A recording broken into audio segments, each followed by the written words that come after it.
our videos and recommend us to others.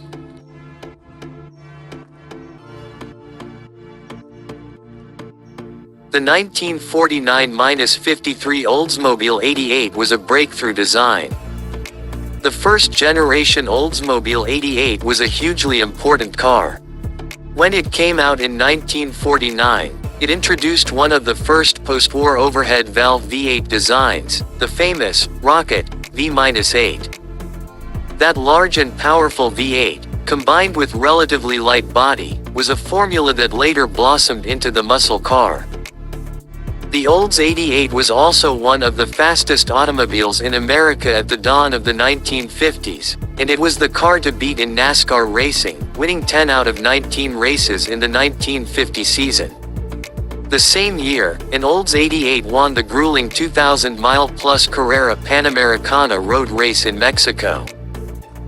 An 88 convertible served as the pace car for the Indy 500 in 1949, and the Ike Turner Jackie Brenston hit, Rocket 88 Inches is one of the very earliest rock and roll songs. But despite all that rich history and performance street cred, fewer and fewer people seem interested in actually owning one. Olds 88 values are way down over the past year, as much as 29% for some versions, while buyers are showing less and less interest. Even among other 1940s-50s American cars, which are down pretty much across the board, the Olds stands out as a car that people seem to be forgetting about. Jordan Lewis. When it comes to early 88 values, generally there are expensive ones and there are cheap ones. That old line about the price going up when the top goes down certainly rings true for these cars. As convertible values range from around $16,000 for a project car to over $90,000 for a concours-ready 1950 model, depending on year. The rare wood-sided station wagon, which only lasted from 1949-50, is worth even more, and after a $96,250 sale for a highly restored example at auction early this year, wagons are the only early 88s that haven't seen a big dip in value. The 1950-53 Holiday Coupe body style is the next most expensive, but is still much more affordable at an average value of $16,600 for a condition number 3 good car. Otherwise, the more common Club Coupe, 2-door sedan, Club Sedan and regular 4-door sedan are solidly in entry-level territory with average condition number 3 values a lot closer to $10,000 and for the 4 doors, even under 5 figures. And aside from the wagons, all of those prices are sliding. On average, values for the 1949-53 Olds 88 are down 12% over the last year and are at the lowest they have been in over a decade. Buyer interest, as measured by insurance quote activity, is down 15% over the same period and are at a 5-year low. To make things worse, more than 3/4 of interest is coming from older buyers despite the already low purchase price, so in the longer term the 88's prospects don't look good.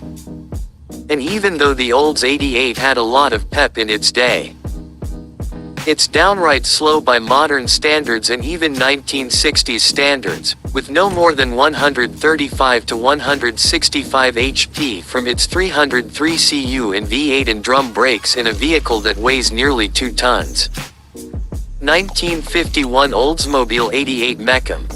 That said, the Olds 88 is not alone. It's just one of many late 1940s early 1950s domestic cars, including other Olds models, with a similar outlook in the market. Prices and buyer interest are down for most cars of the era, and the age of current buyers shows that the interest in 1940s and 50s domestics isn't getting passed down to the younger generations. The Olds stands out even among that group as doing particularly poorly, but it's a general trend. With lots of sheet metal and a lot of trim, many of these cars can cost a lot more to restore than they'll ever be worth when it comes time to sell. Their performance is also far behind that of the later 1950s and 1960s. And now defunct brands like Oldsmobile, Studebaker, Packard, Nash and others become more obscure as fewer and fewer enthusiasts actually remember when they were new. The cards are just stacked against the first generation 88. Although it's a significant model in GM history and a thoroughly stylish car for the money. None of that is translating to the newer players in the classic car market, who increasingly prefer vehicles from the 1960s and newer. And Oldsmobile also just doesn't have the cachet that it did in the 50s, and the achievements the 88 had in its day are overshadowed by later cars. With a relatively low purchase price, solid reliability, decent parts availability and a lot of history behind it, the 1949-53 Olds 88 is an underappreciated classic, but all signs point to them still losing value. With that said, if you love the Olds 88 as we do, pick one up on the cheap and enjoy the drive. There's no dollar value on enjoying your own slice of American design and engineering history. Car X2X.